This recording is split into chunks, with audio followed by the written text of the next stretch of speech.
हरिओम। तीसरे अध्याय का 34वां श्लोक देखेंगे।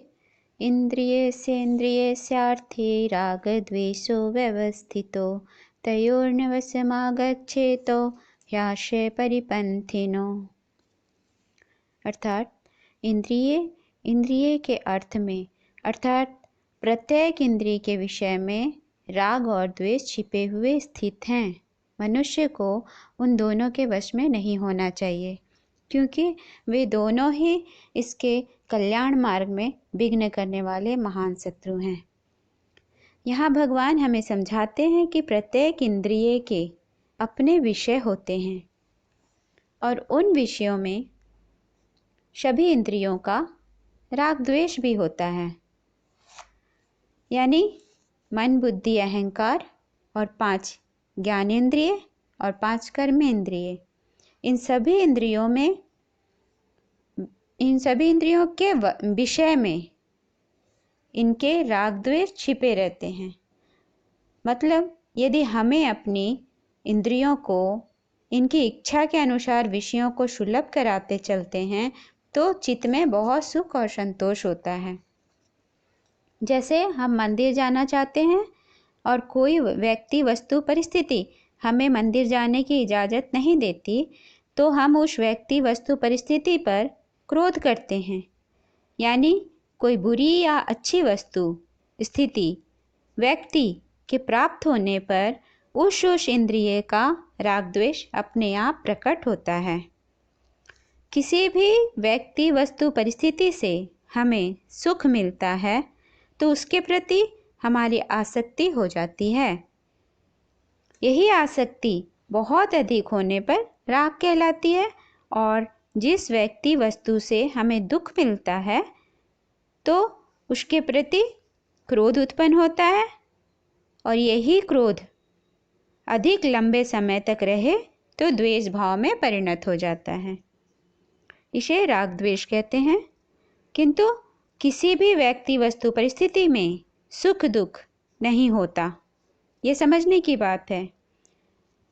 ये तो हमारी मान्यता में, हमारी मनस्थिति के कारण एक ही वस्तु किसी को अच्छी लगती है और किसी को खराब लगती है, या एक ही परिस्थिति एक समय में सुखप्रद महसूस होता है, वही दूसरे समय में दुखप्रद लगने लगता है। इसलिए प्रत्येक इंद्रिय के विषय में राग द्वेष छिपे हुए रहते हैं, कहा गया। यानी सभी वस्तुओं में राग द्वेष दोनों रहते हैं। इसलिए कर्तव्य कर्म करते हुए मन और इंद्रियों के साथ विषयों का जब भी संयोग और वियोग हो तो उस समय किसी भी व्यक्ति, वस्तु, परिस्थिति या घटना में सुख और दुख की भावना नहीं करनी चाहिए। किसी भी समय भगवान कहते हैं जय पराजय, लाभ हानि, सिद्धि असिद्धि आदि में हमेशा समभाव से रहना चाहिए। कहीं भी हर्ष शोक का भाव नहीं होना चाहिए। यही मतलब है राग द्वेष के वश में नहीं होना चाहिए का। क्योंकि इस राग द्वेष के वश में होने के कारण बुद्धि में सुख दुख के विकार उठते हैं। राग द्वेष मनुष्य के कल्याण मार्ग में विघ्न करने वाले महान शत्रु हैं। ऐसे बतलाते हुए भगवान कह रहे हैं, मनुष्य अज्ञानतावश हो राग द्वेष के वश में होकर जो क्षणिक भोग है, नश्वर है, उनको सुख समझकर अपने कल्याण मार्ग, अपने लक्ष्य से उन लोग भ्रष्ट हो जाते हैं। ये राग द्वेष एक साधक को धोखे से विषयों में फंसा लेता है। जैसे कोई शिकारी अपने शिकार को चारों तरफ से घेर कर उस जगह पर ले जाता है जिस जगह पर उसका शिकार करना सफल हो सकता है, वैसे ही विषय वासनाओं का भी यही काम है कि वे हमारी बुद्धि को पकड़कर नष्ट कर डालती है। इसीलिए काम, क्रोध, इन दोनों को ही महाघातक समझे।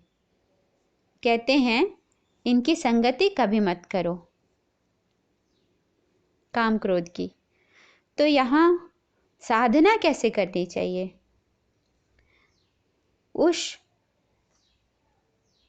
5 बातें बताती हूँ। पहली बात है समभाव में रहना चाहिए। दूसरी बात है हर व्यक्ति वस्तु परिस्थिति को क्षणिक और नश्वर समझें, परिवर्तनशील समझें, सब कुछ बदलने वाला है ऐसा समझें।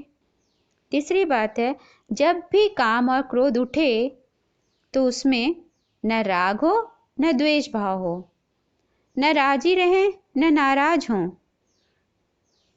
न समर्थन करें न विरोध करें, न ही अच्छा माने न ही बुरा माने।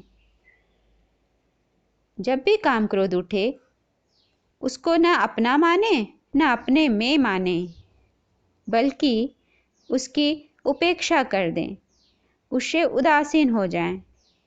दरअसल वह अपने में नहीं है। उठते हुए भाव से राग द्वेष करना द्विंद है। द्विंद। फिर यही द्विंद तत्व के अनुभव करने में बाधा पहुंचाती है हमें, फिर तत्व का अनुभव नहीं हो पाता। इसीलिए इस द्विंदों से बाहर आइए। चौथी बात है बस चुप हो जाएं कुछ क्षणों के लिए। कामना उठी, क्रोध उठा, कुछ क्षणों बाद विलीन हो जाएगा।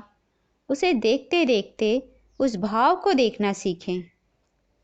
देखना सीखें विचारों को, जो बहुत कम समय के लिए उठती है फिर शांत हो जाती है। जिस तरह से छोटे बच्चों को बहला फुसला के सुला दिया जाता है, फिर उसके जागने पर वह अपना जिद भूल जाता है, ठीक उसी तरह अपने मन को भी बहला लें।